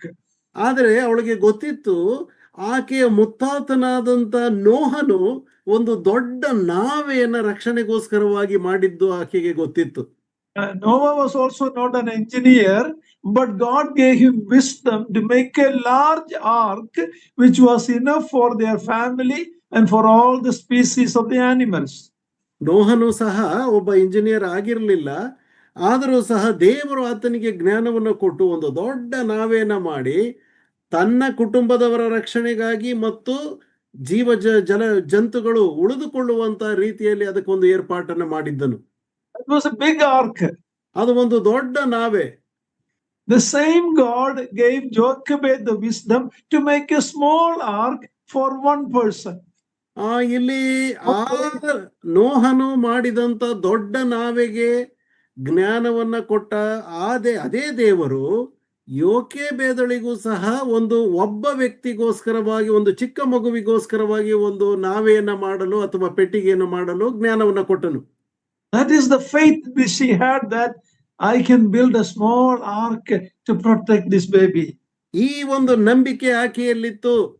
ಏನೆಂಬುದಾಗಿ ಹೇಳಿದ್ರೆ, ನಾನು ಈ ಮಗುವನ್ನ ಕಾಪಾಡುವುದಕ್ಕೆ ಒಂದು ಚಿಕ್ಕದಾದ ಒಂದು ಪೆಟ್ಟಿಗೆಯನ್ನು ನಾನು ಮಾಡುತ್ತೇನೆ ಎಂಬುದಾಗಿ. And when we read how did she make that ark, ಮತ್ತು ಹೇಗೆ ಅವಳು ಈ ಪೆಟ್ಟಿಗೆಯನ್ನು ಮಾಡಿದಳು, and look at the chapter 2, ಮತ್ತು ಅಲ್ಲಿ 2ನೇ ಅಧ್ಯಾಯವನ್ನು ನೀವು ನೋಡಿರಿ, verse 3. 3ನೇ ವಚನ. ಆಕೆ ಅದನ್ನು ಇನ್ನೂ ಹೆಚ್ಚು ಕಾಲ ಮರೆ ಮಾಡಲಾರದೆ ಆಪಿನ ಪೆಟ್ಟಿಗೆಯನ್ನು ತೆಗೆದುಕೊಂಡು ಜೇಡಿ ಮಣ್ಣನ್ನು ರಾಳವನ್ನು ಹಚ್ಚಿ ಕೂಸನ್ನು ಅದರಲ್ಲಿ ಮಲಗಿಸಿ ನೈಲ್ ನದಿಯ ಅಂಚಿನಲ್ಲಿರುವ ಜಂಬು ಹುಲ್ಲಿನಲ್ಲಿಟ್ಟಳು. She made a small ark, then pitched it with the tar and pitch. ಆಕೆಯು ಒಂದು ಸಣ್ಣ ಪೆಟ್ಟಿಗೆಯನ್ನ ಮಾಡಿ ಅದರನ್ನ ಜೇಡಿ ಮಣ್ಣು ಮತ್ತು ರಾಳದಿಂದ ಹಚ್ಚಿದಳು. She made it protective from the dirty water of Nile entering it. ಆ ಒಂದು ನೈಲ್ ನದಿಯ ಗಲೀಜು ನೀರು ಈ ನಾವೆಯೊಳಗೆ ಸೇರದಂತೆ ಆ ಬುಟ್ಟಿಯನ್ನ ಆಕೆಯು ಸಂರಕ್ಷಿಸುವ ಹಾಗೆ ಈ ಕಾರ್ಯವನ್ನು ಮಾಡುತ್ತಾ ಬಂದಳು. See, Nile River already had many floating bodies of babies already thrown in there. ನೀವು ಯೋಚನೆ ಮಾಡ್ರಿ, ನೈಲ್ ನದಿ ಈಗಾಗಲೇ ಕೆಲವು ಕೂಸುಗಳು ಅಲ್ಲಿ ಎಸೆಯಲ್ಪಟ್ಟು ಅದು ಹೊಲಸಾಗಿರುವಂತ ಸ್ಥಿತಿಯಲ್ಲಿ ಅದಿದೆ. That should not enter into this small ark. ಆ ಒಂದು ಹೊಲಸುತನದ ನೀರು ಈ ಒಂದು ಸಣ್ಣ ಪೆಟ್ಟಿಗೆಯೊಳಗೆ ನುಗ್ಗಬಾರದು ಎಂಬುದಾಗಿ ಆಕೆ ಆಲೋಚನೆ. The baby smell should not go outside. There may be crocodiles and other creatures in the river. The baby smell should not go out. ಮತ್ತು ಅದೇ ಸನ್ನಿವೇಶದಲ್ಲಿ ಕೂಸಿನ ಅಂದ್ರೆ ಮೋಶೆ ಎಂಬಂತ ಕೂಸಿನ ವಾಸನೆಯು ಹೊರಗೆ ಬರಬಾರದು. ಯಾಕಂದ್ರೆ ಆ ಹೊರಗಿರುವಂತ ನೀರಿನಲ್ಲಿ ಮೊಸಳೆಗಳು ಅಥವಾ ಬೇರೆ ಕ್ರೂರವಾದಂತ ಜೀವಿಗಳಿರಬಹುದು. There is an important lesson for you and I, parents, in this statement. ಈ ಒಂದು ಹೇಳಿಕೆಯಲ್ಲಿ ತಂದೆ ತಾಯಿಗಳಾದಂತ ನಿಮಗೂ ನನಗೂ ಒಂದು ಪಾಠವು ಅದು ಮರೆಯಾಗಿ ಇಡಲ್ಪಟ್ಟಿದೆ. Nile and Egypt is a picture of the world. Nile ನದಿಯು ಮತ್ತು ಐಗುಪ್ತ ದೇಶವು ಅದು ಲೋಕದ ಚಿತ್ರಣಕ್ಕೆ ಹೋಲಿಕೆಯಾಗಿದೆ. The order of the king is to throw the baby boys into Nile. ಫರೋಹ ರಾಜನ ಆಜ್ಞೆ ಏನಾಗಿತ್ತು ಎಂಬುದಾಗಿ ಹೇಳಿದ್ರೆ, ಗಂಡು ಮಕ್ಕಳನ್ನ ನೈಲ್ ನದಿಗೆ ಎಸೆದು ಬಿಡಬೇಕೆಂಬುದಾಗಿ. But she didn't throw the baby, she placed the baby carefully in that Nile. ಆದರೆ ಈಕೆಯು ತನ್ನ ಮಗುವನ್ನ ಎಸೆದು ಬಿಡಲಿಲ್ಲ, ಬದಲಾಗಿ ಜೋಪಾನವಾಗಿ ಒಂದು ಪೆಟ್ಟಿಗೆಯೊಳಗೆ ಸಂರಕ್ಷಿಸುವುದನ್ನು ನೋಡುತ್ತೇವೆ. My dear parents, brothers and sisters, we have to prepare our children before they go out to the world. ನನ್ನ ಪ್ರಿಯ ಸಹೋದರ ಸಹೋದರಿಯರೇ, ನಾವು ನಮ್ಮ ಮಕ್ಕಳು ಲೋಕದೊಳಗೆ ಸೇರುವುದಕ್ಕಿಂತ ಮುಂಚಿತವಾಗಿ ಅವರನ್ನ ರಕ್ಷಿಸುವ ಹಾಗೆ ನಾವು ಏರ್ಪಾಡನ್ನು ಮಾಡಬೇಕು. You train up a child before they go out to the world. ಲೋಕಕ್ಕೆ, ಪ್ರಪಂಚಕ್ಕೆ ಅವರು ಹೋಗಿ ಅಲ್ಲಿ ವಿಲೀನವಾಗುವ ಒಳಗಾಗಿ ನೀವು ಅವರಿಗೆ ತರಬೇತಿಯನ್ನ ಕೊಟ್ಟು ಅವರನ್ನ ಸಜ್ಜುಗೊಳಿಸಿ ನಂತರವಾಗಿ ಲೋಕದೊಳಗೆ ಬಿಡಬೇಕು. Proverbs we read, train up a child in the way he should go, when he is old he will not depart from it. ಜ್ಞಾನೋಕ್ತಿಯಲ್ಲಿ ನಾವು ನೋಡ್ತೇವೆ, ನಡೆಯಬೇಕಾದ ಮಾರ್ಗದಲ್ಲಿ ಹುಡುಗನನ್ನು ಶಿಕ್ಷಿಸು, ಮುಪ್ಪಿನಲ್ಲಿಯೂ ಸಹ ಆತನು ಓರೆಯಾಗನು ಎಂಬುದಾಗಿ. She very carefully by faith placed this baby in a sealed small ark and placed it by faith in the Nile River. ಆಕೆಯು ಈ ಮಗುವನ್ನ ಒಂದು ಚಿಕ್ಕದಾದ ನಾವೆಯಲ್ಲಿ ಇಟ್ಟು ಅದನ್ನು ಭದ್ರಪಡಿಸಿ ನಂಬಿಕೆಯಿಂದ ಅದನ್ನ ನೈಲ್ ನದಿಯ ಜಂಬು ಹುಲ್ಲಿನ ನಡುವೆ ಹಾಕಿ ಬಿಡುವುದನ್ನು ನೋಡುತ್ತೇವೆ. Our children are only with us for a short time. ನಮ್ಮ ಮಕ್ಕಳು ನಮ್ಮ ಜೊತೆಯಲ್ಲಿ ಸ್ವಲ್ಪ ಕಾಲ ಮಾತ್ರ ಇರುವಂತವರಾಗಿದ್ದಾರೆ. They have to face the world. ಯಾಕಂದರೆ ಅವರು ಬೆಳೆದ ನಂತರ ಅವರು ಲೋಕದಲ್ಲಿ ಅವರು ಸೇರಿ ಹೋಗಬೇಕು. Another, they have to face the reality of the world. ಇನ್ನೊಂದು ಮಾತಿನಲ್ಲಿ ಹೇಳುವಾಗ ಲೋಕದ ನೈಜತೆಯನ್ನ ಎದುರಿಸುವ ಹಾಗೆ ಅವರು ಹೋಗಲೇಬೇಕು. The training parents give when they are small will go a long way for them to know that they are not the worldly people, they should be godly. It's very important, the training we give in the early years. ಚಿಕ್ಕವರಾಗಿದ್ದಾಗಲೇ ನಮ್ಮ ಮಕ್ಕಳಿಗೆ ತಂದೆ ತಾಯಿಗಳಾದಂತ ನಾವು ತರಬೇತಿಯನ್ನ ಕೊಟ್ಟು ನಾವು ದೈವಿಕವಾದಂತ ಕುಟುಂಬಕ್ಕೆ ಸೇರಿದವರು ಎಂಬುದನ್ನು ಅರ್ಥ ಮಾಡಿಸಬೇಕು. ಆಗಲೇ ಅವರು ಲೋಕದೊಂದಿಗೆ ಸೇರುವಂತವರಾಗಿರುವುದಿಲ್ಲ. Don't throw your children to the world without the proper training. ಸರಿಯಾದ ತರಬೇತಿಯನ್ನ ಕೊಡದೆ ನಿಮ್ಮ ಮಕ್ಕಳನ್ನ ಲೋಕದೊಳಗೆ ಬಿಸಾಕಬೇಡ್ರಿ. At the same time, she allowed Miriam, Moses' sister, to wait and see what will happen. ಅದೇ ಸಂದರ್ಭದಲ್ಲಿ ಮೋಶೆಯ ಅಕ್ಕನಾದಂತ ಮಿರ್ಯಾಮಳನ್ನು ದೂರದಲ್ಲಿ ನಿಂತು ಈ ಮಗುವನ್ನ ಗಮನಿಸುವುದಕ್ಕೆ ತಿಳಿಸುತ್ತಾಳೆ. God in his sovereignty intervenes at that time. ಆ ಒಂದು ಸಂದರ್ಭದಲ್ಲಿ ದೇವರು ಸಾರ್ವಭೌಮನಾಗಿ ಅಲ್ಲಿ ಪ್ರವೇಶಿಸುತ್ತಾನೆ. And that baby comes under the protection of the same Pharaoh's daughter, the same Pharaoh who ordered to kill the boys. In the same house, same daughter's son, he got protection. ನೋಡ್ರಿ, ಯಾವ ರಾಜಾಜ್ಞೆಯು ಹೊರಟಿತ್ತೋ ಅದೇ ರಾಜನ ಮನೆಯಲ್ಲಿ ಅದೇ ರಾಜನ ಮಗಳು ಈ ಮಗುವನ್ನು ಸಂರಕ್ಷಿಸುವ ಹಾಗೆ ಅಲ್ಲಿ ದೇವರ ಯೋಜನೆಯು ಏರ್ಪಾಡಾಗುತ್ತದೆ. How God can oversee all these things and turn things around, it is an amazing truth about the sovereignty of God. ಹೇಗೆ ದೇವರು ಪರಿಸ್ಥಿತಿಯನ್ನು ಬದಲಾಯಿಸಿ ತನ್ನ ಯೋಜನೆಯನ್ನ ತನ್ನ ಸಾರ್ವಭೌಮತ್ವವನ್ನು ತೋರಿಸುತ್ತಾನೆ ಎಂಬುದು ನಮಗೆ ಸ್ಪಷ್ಟವಾಗಿ ಇಲ್ಲಿ ಅರ್ಥವಾಗ್ತದೆ.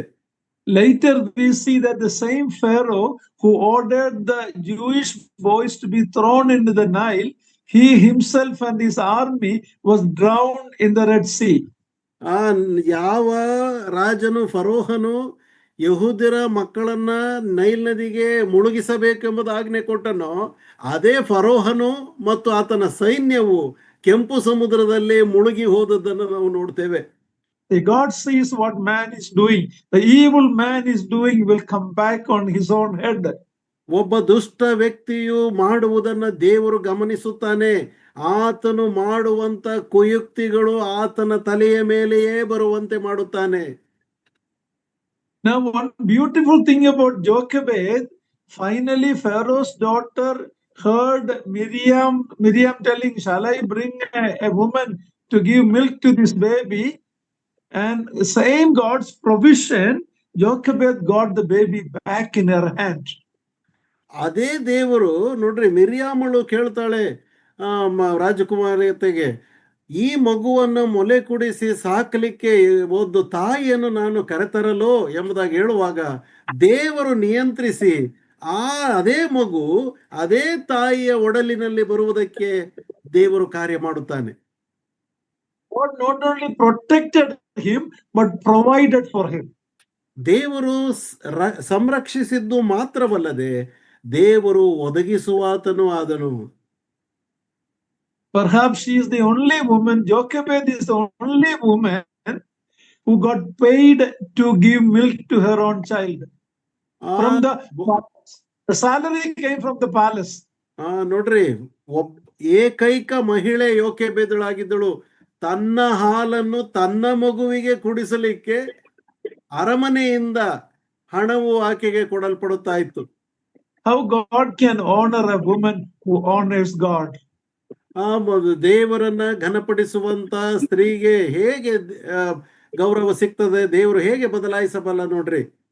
See, there were so many women in Egypt at that time, Jewish women who had milk but no baby. Baby is thrown into Nile.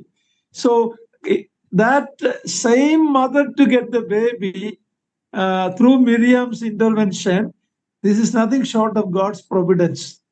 ನೋಡ್ರಿ ಅಲ್ಲಿ ಆ ಸನ್ನಿವೇಶದಲ್ಲಿ ಅನೇಕ ಮಕ್ಕಳನ್ನ ಹೆತ್ತಂತ ತಾಯಂದಿರ ಎದೆಯಲ್ಲಿ ಹಾಲಿತ್ತು. ಅಂತ ತಾಯಂದಿರು ಬೇಕಾದಷ್ಟಿದ್ದರು. ಆದರೆ ದೇವರು ಮೋಶೆಯ ತಾಯಿಯನ್ನ ಅದೇ ಒಡಲಿನಲ್ಲಿ ಆಕೆಯ ಹಾಲನ್ನೇ ಸಿಕ್ಕುವ ಹಾಗೆ ಏರ್ಪಾಡು ಮಾಡಿದ್ದನ್ನು ಯೋಚಿಸುವುದಾದರೆ ದೇವರಿಗೆ ಅಸಾಧ್ಯವಾದದ್ದು ಯಾವುದೂ ಇಲ್ಲ ಎಂಬುದಾಗಿ ನಮಗೆ ಗೊತ್ತಾಗ್ತದೆ. God rewards the faith of a godly woman. ಆ ದೇವರು ದೇವ ಭಕ್ತಿಯುಳ್ಳಂತ ನಂಬಿಕೆಯುಳ್ಳಂತ ಸ್ತ್ರೀಯನ್ನ ಆತನು ಗೌರವಿಸುತ್ತಾನೆ. In Samuel, first Samuel, we read, he honors those who honor him. ನನ್ನನ್ನು ಸನ್ಮಾನಿಸುವವರನ್ನು, we read that. ಮೊದಲನೇ ಸಮುವೇಲನ ಗ್ರಂಥದಲ್ಲಿ ನಾವು ನೋಡ್ತೇವೆ, ನನ್ನನ್ನು ಸನ್ಮಾನಿಸುವವರನ್ನು ನಾನು ಸನ್ಮಾನಿಸುವೆನು ಎಂಬುದಾಗಿ. Jochebed must have been one of the great spiritual mother of Israel. ಯೋಕೆಬೇದಳು ಇಸ್ರಾಯೇಲ್ರ ತಾಯಂದಿರಲ್ಲಿ ಒಬ್ಬ ಆತ್ಮಿಕವಾದಂತ ತಾಯಿಯು ಆಗಿದ್ದಳು ಎಂಬುದಾಗಿ ನಮಗೆ ಗೊತ್ತಾಗ್ತದೆ. She was responsible for bringing up 3 great leaders in Israel. ಇಸ್ರಾಯೇಲರಲ್ಲಿ ಪ್ರಮುಖವಾದಂತ 3 ಮಂದಿ ನಾಯಕರು ಎದ್ದೇಳುವ ಹಾಗೆ ಅವರನ್ನ ಸಾಕಿ ಸಲಹಿದಂತ ಮಹಿಳೆಯು ಆಕೆ ಆಗಿದ್ದಳು. Moses, a great prophet. ಮೋಶೆಯು ಒಬ್ಬ ದೊಡ್ಡ ಪ್ರವಾದಿ. Aaron, the great high priest. ಆರೋನನು ಮಹಾಯಾಜಕನು. Miriam, a prophetess. ಪ್ರವಾದಿನಿಯಾದಂತ ಮಿರ್ಯಾಮಳು. He was a woman leader among Israelites, among the women. ಇಸ್ರಾಯೇಲರ ಸ್ತ್ರೀಯರ ನಡುವೆ ನಾಯಕಿಯಾಗಿದ್ದಂತ ಮಿರ್ಯಾಮಳನ್ನ ಕೊಟ್ಟವಳು. It all happened because of the faith of this godly woman Jochebed. ಇಷ್ಟೆಲ್ಲ ಆದದ್ದು ದೈವಿಕವಾದ ಮಹಿಳೆ ಯೋಕೆಬೇದಳು ತನ್ನ ದೇವರಲ್ಲಿ ನಂಬಿಕೆ ಇಟ್ಟದ್ದರಿಂದಲೇ. My dear sisters, what do you want your children to become? ನಿಮ್ಮ ಮಕ್ಕಳು ಏನಾಗಬೇಕು ಎಂಬುದಾಗಿ ನೀವು ಬಯಸುತ್ತೀರಿ? You want them to become big engineers, doctors, IT professional. There's nothing wrong in it, but is that your longing? ನಿಮ್ಮ ಬಯಕೆ ನಮ್ಮ ಮಕ್ಕಳು ಇಂಜಿನಿಯರ್ ಆಗಬೇಕು, IT ಇದು ಮಾಡಬೇಕು ಅಥವಾ ದೊಡ್ಡ ಹುದ್ದೆಗೆ ಹೋಗ್ಬೇಕೆಂಬುದಾಗಿ ಇದೆಯೋ? ಅದು ಇರಬೇಕು ನಿಜ, ಆದರೆ ಅದೇ ನಿಮ್ಮ ಹಂಬಲವೋ? But if it's far better if you want them to be godly young men and women. ಆದರೆ ಅದಕ್ಕಿಂತಲೂ ಹೆಚ್ಚಿನದಾಗಿ ಅವರು ಮಾನವರಾಗಿ ಜೀವಿಸುವಂತದ್ದು ಅದು ಉತ್ತಮವಾದಂತ ಭಾಗವಾಗಿದೆ. Your role in preparing them is very important in the early days. ಆ ಪ್ರಾರಂಭಿಕವಾದಂತವರ ಎಳೆ ವಯಸ್ಸಿನಲ್ಲಿ ಅವರನ್ನ ಸಿದ್ಧಗೊಳಿಸುವಂತ ಒಂದು ಜವಾಬ್ದಾರಿಕೆ ಅದು ಬಹಳ ಪ್ರಮುಖವಾದಂತ ಸಂಗತಿಯಾಗಿದೆ. Bible gives names of such women: Jochebed, Hannah, Timothy's mother and grandmother. ಸತ್ಯವೇದದಲ್ಲಿ ನಾವು ಇಂಥ ಹೆಸರುಗಳನ್ನ ನೋಡ್ತೇವೆ. ಯೋಕೆಬೆದಳು, ಹನ್ನಳು ಮತ್ತು ತಿಮೋತಿಯ ತಾಯಿ ಮತ್ತು ಅಜ್ಜಿ. In many homes, the mother is the only believer. The father may not be a believer. I know many like that in Bangalore. I know. ಬೆಂಗಳೂರಿನಲ್ಲಿ ವಿಶೇಷವಾಗಿ ನಾನು ನೋಡಿದ್ದೇನೆ, ಅನೇಕ ಕುಟುಂಬಗಳಲ್ಲಿ ತಾಯಂದಿರು ಪ್ರಮುಖ ಪಾತ್ರವನ್ನು ವಹಿಸಿರ್ತಾರೆ, ತಂದೆಗಳಿಗೆ ಅಷ್ಟು ಜವಾಬ್ದಾರಿ ಇಲ್ಲ. Pharaoh's daughter knew that this was a Hebrew child, still she took him. ಫರೋಹನ ಕುಮಾರ್ತೆಗೆ ಇದು ಇಬ್ರಿಯ ಕೂಸು ಎಂಬುದಾಗಿ ಗೊತ್ತಿದ್ದರೂ ಸಹ ಆಕೆಯು ಆ ಮಗುವನ್ನ ಆಕೆಯ ಕೈಗೆ ಒಪ್ಪಿಸುತ್ತಾಳೆ. If younger girls are listening to me now, ಯವನ ಸ್ತ್ರೀಯರು ನನ್ನನ್ನ ಯವನ ಕನ್ಯೆಯರು ನನ್ನನ್ನ ಕೇಳಿಸಿಕೊಳ್ಳುತ್ತಾ ಇರುವುದಾದರೆ, you will see the important role Miriam had in Moses' life early. ಪ್ರಾರಂಭದ ಜೀವನದಲ್ಲಿ, ಮೋಶೆಯ ಜೀವನದಲ್ಲಿ ಮಿರ್ಯಾಮಳ ಒಂದು ಪಾತ್ರ ಏನಾಗಿತ್ತು ಎಂಬುದನ್ನ ನೀವು ಅರ್ಥ ಮಾಡಿಕೊಳ್ಳ್ರಿ. There's any young girls listening to me, you have an important role in your siblings' life. ನನ್ನನ್ನು ಕೇಳಿಸಿಕೊಳ್ಳುತ್ತಿರುವಂತ ಯವನ ಸ್ತ್ರೀಯರೇ, ನಿಮ್ಮ ಜೊತೆಯಲ್ಲಿ ಒಡ ಹುಟ್ಟಿದಂತ ಮಕ್ಕಳನ್ನ ನೋಡಿಕೊಳ್ಳುವುದರಲ್ಲಿ, ಅವರನ್ನ ಬೆಳೆಸುವುದರಲ್ಲಿ ನಿಮ್ಮ ಪಾತ್ರ ಏನು ಎಂಬುದು ನಿಮಗೆ ಗೊತ್ತಿರಲಿ. In 2 Kings, we read about a young girl who told Naaman's wife, the leper, the Aramean, that there is a God in Israel, there's a prophet in Israel. It was told by an unnamed little girl. 2ನೇ ಅರಸುಗಳ ಪುಸ್ತಕದಲ್ಲಿ ನಾವು ಓದುತ್ತೇವೆ, ಸುರಿಯ ದೇಶದ ನಾಮಾನನ ಕುಷ್ಠರೋಗವನ್ನು ಹೋಗಲಾಡಿಸುವಲ್ಲಿ ಆಕೆ ಯಜಮಾನಿಯ ಕೈ ಕೆಳಗಿದ್ದಂತ ಹೆಸರು ಕೊಡಲ್ಪಡದೇ ಇರುವಂತ ಒಂದು ಬಾಲಕಿ ಎಷ್ಟು ಒಳ್ಳೆ ಕಾರ್ಯವನ್ನು ಮಾಡಿದಳು ಎಂಬುದಾಗಿ ನಮಗೆ ಅಲ್ಲಿ ನೋಡುತ್ತೇವೆ. Name is not given there, but she gave a testimony to that pagan commander's wife that there is a God in Israel, there is a prophet in Israel. If only my master go there, he will be healed of his leprosy.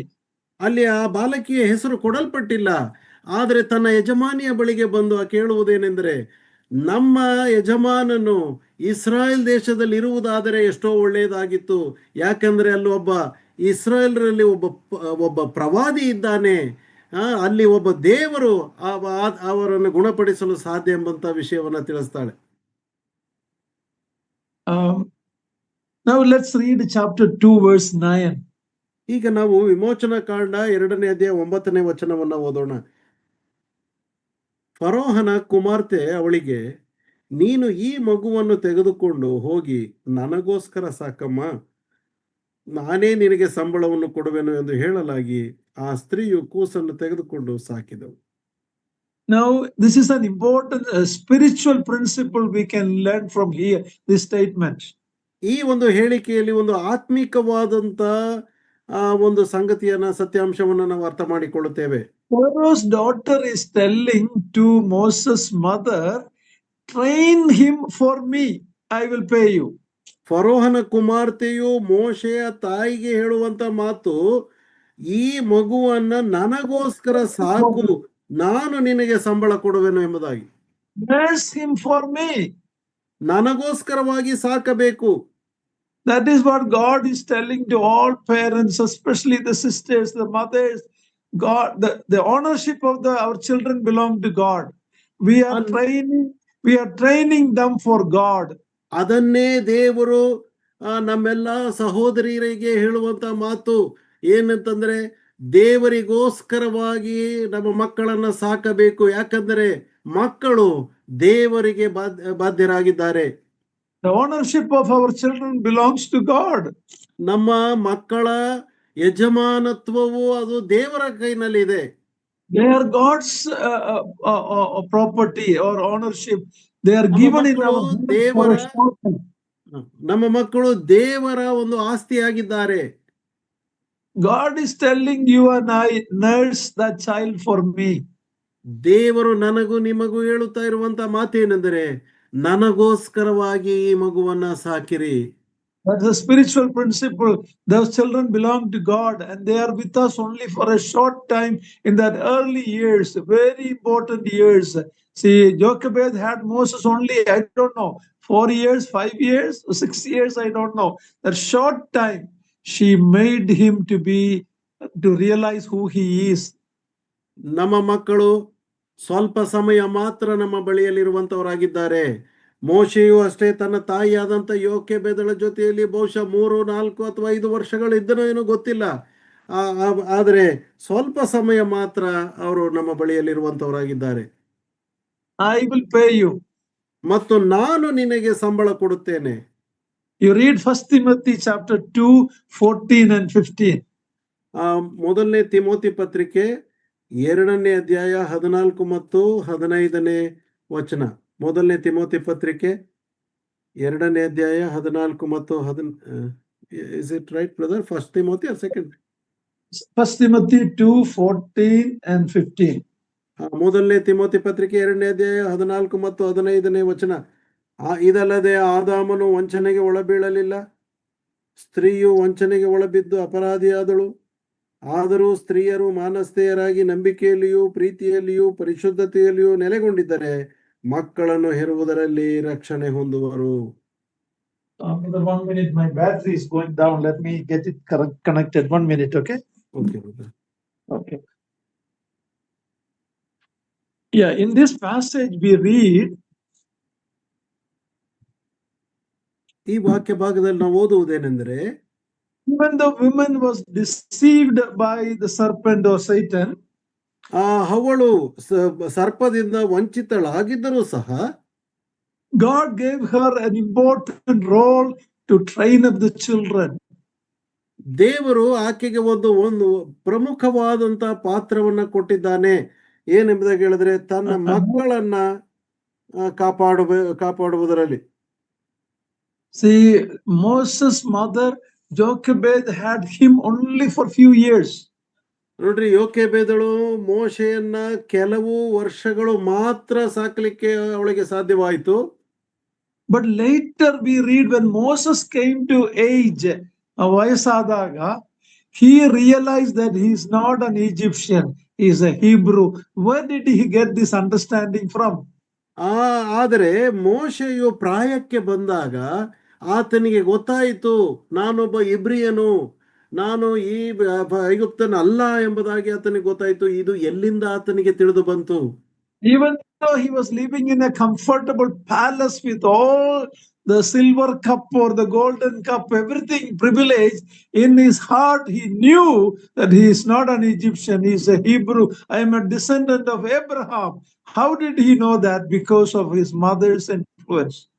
ಮೋಶೆಯು ಅಂಥ ಒಂದು ಬೆಳ್ಳಿ ಪಾತ್ರೆಯಲ್ಲಿ ಚಿನ್ನದ ಬಟ್ಟಲಿನಲ್ಲಿ ತಿನ್ನುವಂತ ಬಹು ಐಶ್ವರ್ಯವಂತಿಕೆ ಅರಮನೆಯಲ್ಲಿ ಇರುವಂತ ಅವಕಾಶವಿದ್ದರೂ ಸಹ ಆತನು ತಿಳ್ಕೊಂಡದ್ದು, ನಾನು ಇಬ್ರಿಯನು, ಅಬ್ರಹಾಮನ ವಂಶಸ್ಥನು. ಈ ಒಂದು ವಿಚಾರ ಆತನಿಗೆ ಹೇಗೆ ತಿಳಿದು ಬಂತು ಎಂಬುದಾಗಿ ಆಲೋಚಿಸುವಾಗ ಎಳೆ ಪ್ರಾಯದಲ್ಲಿ ತನ್ನ ತಾಯಿ ಯೋಕೆಬೇದಳು ಆತನಿಗೆ ತಿಳಿಸಿಕೊಟ್ಟಿದ್ದಳು. Read Hebrews 11:23 to 27 again. ಇಬ್ರಿಯ ಗ್ರಂಥ 11ನೇ ಅಧ್ಯಾಯ 23ರಿಂದ 27ರವರೆಗೆ. ಇಬ್ರಿಯ ಗ್ರಂಥ 11:23ರಿಂದ 27. ಮೋಶೆ ಹುಟ್ಟಿದಾಗ ಅವನ ತಂದೆ ತಾಯಿಗಳು ಕೂಸು ಸುಂದರವಾಗಿದೆ ಎಂದು ನೋಡಿ ಅರಸನ ಅಪ್ಪಣೆಗೆ ಭಯಪಡದೆ ನಂಬಿಕೆಯಿಂದಲೇ ಅವನನ್ನು 3 ತಿಂಗಳು ಬಚ್ಚಿಟ್ಟರು. ಮೋಶೆಯು ದೊಡ್ಡವನಾದ ಮೇಲೆ ಫರೋಹನ ಕುಮಾರ್ತೆಯ ಮಗನೆನಿಸಿಕೊಳ್ಳುವುದು ಬೇಡವೆಂದದ್ದು ನಂಬಿಕೆಯಿಂದಲೇ ಸ್ವಲ್ಪ ಕಾಲ ಪಾಪ ಭೋಗವುಗಳನ್ನು ಅನುಭವಿಸುವುದಕ್ಕಿಂತ ದೇವರ ಜನರೊಂದಿಗೆ ಕಷ್ಟವನ್ನು ಅನುಭವಿಸುವುದೇ ಒಳ್ಳೆಯದೆಂದು ತೀರ್ಮಾನಿಸಿಕೊಂಡನು. ಐಗುಪ್ತ ದೇಶದ ಸರ್ವೈಶ್ವರ್ಯಕ್ಕಿಂತಲೂ ಕ್ರಿಸ್ತನ ನಿಮಿತ್ತವಾಗಿ ಉಂಟಾಗುವ ನಿಂದೆಯೇ ಶ್ರೇಷ್ಠ ಭಾಗ್ಯವೆಂದೆಣಿಸಿಕೊಂಡನು. ಯಾಕಂದರೆ ಬರುವ ಪ್ರತಿಫಲದ ಮೇಲೆ ಕಣ್ಣಿಟ್ಟಿದ್ದನು. ಅವನು ಅರಸನ ರೌದ್ರಕ್ಕೆ ಭಯಪಡದೆ ಐಗುಪ್ತ ದೇಶವನ್ನು ಬಿಟ್ಟು ಹೋದದ್ದು ನಂಬಿಕೆಯಿಂದಲೇ. ಅವನು ಅದೃಶ್ಯನಾಗಿರುವ ಆತನನ್ನು ದೃಷ್ಟಿಸುವವನೋ ಎಂಬಂತೆ ದೃಢಚಿತ್ತನಾಗಿದ್ದನು. We read about the fearless attitude of Moses. ಇಲ್ಲಿ ನಾವು ಓದ್ತೇವೆ ಮೋಶೆಯ ಒಂದು ಭಯ ಪಡದೇ ಇರುವಂತ ಗುಣಲಕ್ಷಣದ ಕುರಿತಾಗಿ. Where did he get it from? ಇದು ಎಲ್ಲಿಂದ ಸಿಕ್ಕಿತ್ತು ಆತನಿಗೆ? A fearless parents, a fearless mother. ಭಯ ಪಡದೇ ಇರುವಂತ ತಂದೆ ತಾಯಿಗಳಿಂದ, ಭಯ ಪಡದೇ ಇರುವಂತ ತಾಯಿಯಿಂದ. Fearless mother produced a fearless son. ಭಯ ಪಡದ ಸ್ತ್ರೀಯು ಭಯ ಪಡದ ಮಗುವನ್ನು ಪಡೆಯುತ್ತಾಳೆ. The choices Moses made. ಮೋಶೆಯು ಮಾಡಿದಂತ ಆಯ್ಕೆ. He left all the riches of Egypt to suffer with God's people. ಐಗುಪ್ತ ದೇಶದ ಸರ್ವೈಶ್ವರ್ಯವನ್ನು ಬಿಟ್ಟು ದೇವ ಜನರೊಂದಿಗಿನ ಕಷ್ಟವನ್ನು ಅನುಭವಿಸುವುದನ್ನು ಆರಿಸಿಕೊಂಡನು. Our time is gone. Deuteronomy 34:10 to 12. Please read it. Deuteronomy 34:10 to 12. ನಮ್ಮ ಸಮಯ ಹೋಯಿತು. ಆದರೆ ನಾವು ಕೊನೆಯದಾಗಿ ಧರ್ಮೋಪದೇಶ ಕಾಂಡ 34ನೇ ಅಧ್ಯಾಯ 10ರಿಂದ 12ನೇ ವಚನದವರೆಗೆ ಓದುತ್ತೇವೆ. ಧರ್ಮೋಪದೇಶ ಕಾಂಡ 34 10ರಿಂದ 12. ಯೆಹೋವನು ಮೋಶೆಯ ಸಂಗಡ ಮುಖಾಮುಖಿಯಾಗಿ ಬಳಕೆಯಾಗಿದ್ದನು. ಅವನು ಐಗುಪ್ತ ದೇಶದಲ್ಲಿ ಫರೋಹನ ಮುಂದೆಯೂ ಅವನ ಪ್ರಜಾಪರಿವಾರದವರ ಮುಂದೆಯೂ ವಿಧ ವಿಧವಾದ ಅದ್ಭುತ ಮಹತ್ ಕಾರ್ಯಗಳನ್ನು ನಡೆಸುವುದಕ್ಕೆ ಯೆಹೋವನು ಅವನನ್ನು ಕಳುಹಿಸಿದನು. ಇಸ್ರಾಯೇಲರ ಮುಂದೆ ವಿಶೇಷವಾದ ಭುಜ ಪರಾಕ್ರಮವನ್ನು ಭಯಂಕರ ಕಾರ್ಯಗಳನ್ನು ನಡೆಸಿದನು. ಇಂಥವನಿಗೆ ಸಮಾನನಾದ ಮತ್ತೊಬ್ಬ ಪ್ರವಾದಿ ಈಚೆಗೆ ಇಸ್ರಾಯೇಲರಲ್ಲಿ ಹುಟ್ಟಲೇ ಇಲ್ಲ. Who does the credit goes to?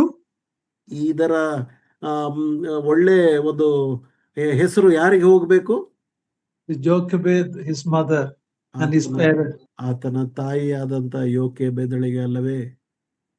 May we understand the important role our sisters have ನಮ್ಮ in building. ಸಹೋದರಿಯರಿಗೆ ಎಷ್ಟು ಪ್ರಮುಖವಾದಂತ ಪಾತ್ರ ಇದೆ ಎಂಬುದನ್ನು ನಾವು ಅರ್ಥ ಮಾಡಿಕೊಳ್ಳೋಣವೇ? The Lord's name be glorified. We will continue with many other sisters, Lord willing, in the coming weeks. ದೇವರ ನಾಮವು ಮಹಿಮೆ ಹೊಂದಲಿ. ಮುಂಬರುವಂತ ವಾರಗಳಲ್ಲಿ ಇನ್ನೂ ಅನೇಕ ಸಹೋದರಿಯರ ಕುರಿತಾಗಿ ನಾವು ಸತ್ಯವೇದದಲ್ಲಿ ನಾವು ಕಂಡುಕೊಳ್ಳುತ್ತೇವೆ. You have an important role. Don't underestimate your important role, sisters. ಸಹೋದರಿಯರೇ, ನಿಮಗೆ ಬಹು ಪ್ರಮುಖವಾದಂತ ಪಾತ್ರ ನಿಮ್ಮದಾಗಿದೆ. ದಯಮಾಡಿ ನಿಮ್ಮ ಪಾತ್ರವನ್ನ ಎಂದಿಗೂ ಸಹ ಅಲ್ಲಗಳೆಯಬೇಡಿರಿ. Thank you very much for patiently listening and joining.